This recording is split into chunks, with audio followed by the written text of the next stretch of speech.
What's going on, you guys? Petplatypus here, and it's time to talk about Yu Yu Hakusho episode 109. This episode is so much better than the last episode.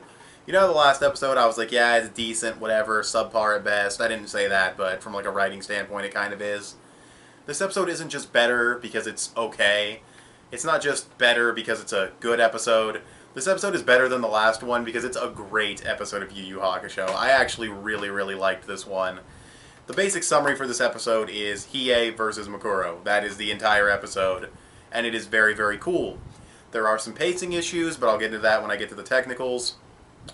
As far as the episode itself goes, solid character development for Hiei. His character comes full circle, and he kind of... I'll also get into something that it doesn't change my opinion on the arc completely, but it's also worth pointing out about the arc, but it has to do with what I'm about to mention with Hiei, and that's that his character comes first full circle and gets some closure. He basically admits, or doesn't really admit, but he kind of just says, yeah, I'm not going to fight for just my hatred anymore. I'm not going to, have no reason to live anymore. And I'm assuming the reasons to live are like his sister, which hopefully he finally confesses to her who he is. Yusuke, his friends, Hiei, what the fuck, Kurama, maybe Kuwabara. So yeah, his character kind of comes full circle, which is pretty cool.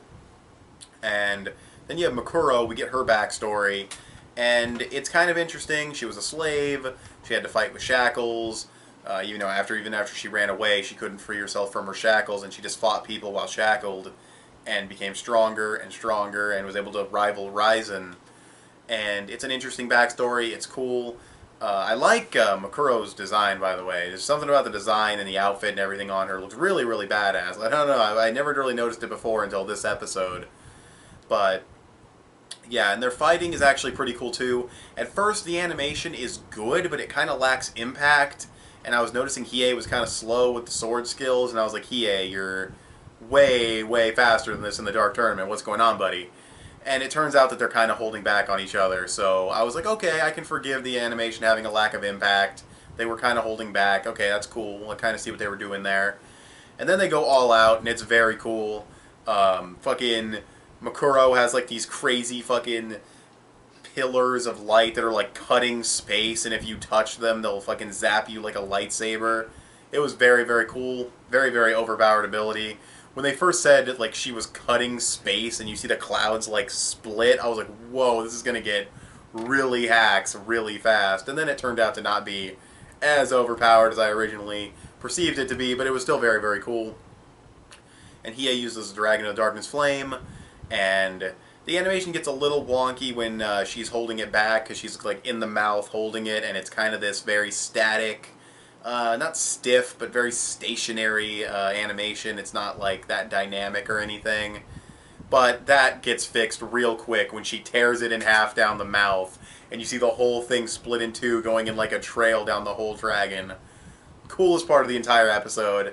That was absolutely badass and awesome. That was sick. I loved that. So yeah, seeing her do that was awesome. She ends up getting her shackle broken. Hiei admits defeat, which is very cool. He says, yeah, I can't win at this point. You beat the dragon. And that's pretty much it. He collapses, and that's the end of the fight. Also, freeing her from the shackles was cool. You get a nice sense of camaraderie between the two of them, that they have a history and that they kind of care about each other. Not in like a romantic way, but just, in like a friendship kind of way, I guess you could say. Or, I owe you for this, you owe me for that. Not really sure what Makuro's motivation really is for wanting Hiei to get his life on track and, come full circle and everything, but whatever. I mean, maybe it was explained. It might have been explained, because I watched this episode like a day ago, and now I'm just talking about it without like refreshing myself. I'm just kind of going off my memory, so I could be forgetting a few things, but yeah. On another note, there was that epic gut punch that's in my thumbnail that she delivers to Hiei, which was very badass. But yeah, it was just an overall really cool fight. It was a lot better than Kurama's fight. I mean, even setting aside how the tree got there, and, the tree being there, and it's huge, and it's cool, and the vines and everything, this was still just an overall better and more entertaining fight. And Hiei going fist to cuff on her was pretty cool too. I love straight fist to fist fights. But yeah, I really liked it. I don't know what the next episode's going to be. I would assume we're going to get a Yusuke fight pretty soon, because he hasn't had a serious fight in the tournament yet. So I don't know if it'll be the final fight, but there's not a lot of episodes left, so I could see it being the final fight, like 2 episodes for Yusuke's final battle, and then one more episode to kind of wrap everything up and be an epilogue. Speaking of wrapping things up, I kind of see what Togashi was doing with this arc.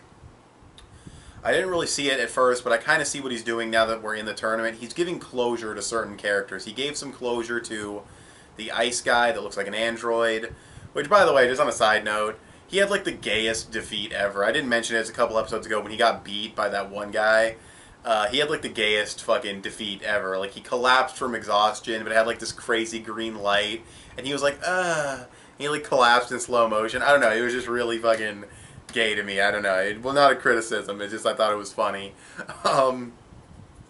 But yeah, I digress. Let's not get too sidetracked. Yeah, he's giving closure to a lot of characters. Hiei, Kurama in the previous episode, probably Yusuke pretty soon, even though Yusuke's character didn't really need closure until you turned him into a demon and he wanted to meet Ryzen.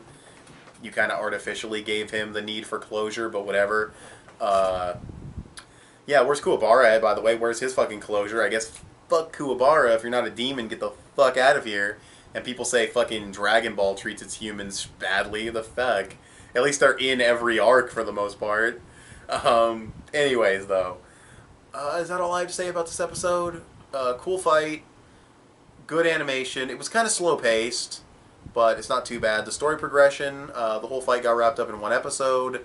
Good character development. It's not really part of story progression, but I mean, at this point, this close to the end of the series, that's the most important thing to mention.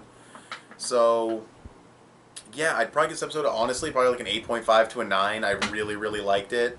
Like I said, the animation hiccuped a couple of times, forgivable in the beginning, hiccuped a little bit with the dragon, but once the dragon got split, it was badass as fuck, so yeah, honestly, not really a lot to complain about. I'd probably give it like a 9 out of 10. I thought it was a above great episode. I thought it was an amazing episode of Yu Yu Hakusho. So, yeah, that's pretty much all I have to say. Huge improvement over the last episode, and thanks for watching this video. Tell me what you guys think of this episode of Yu Yu Hakusho in the comment section below.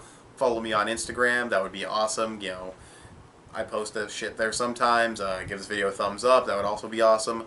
Subscribe if you haven't already. I'm getting close to 100 subscribers. Please help me get there. So again, subscribe if you haven't already or if you like what you've seen here, and I'll talk to you guys later.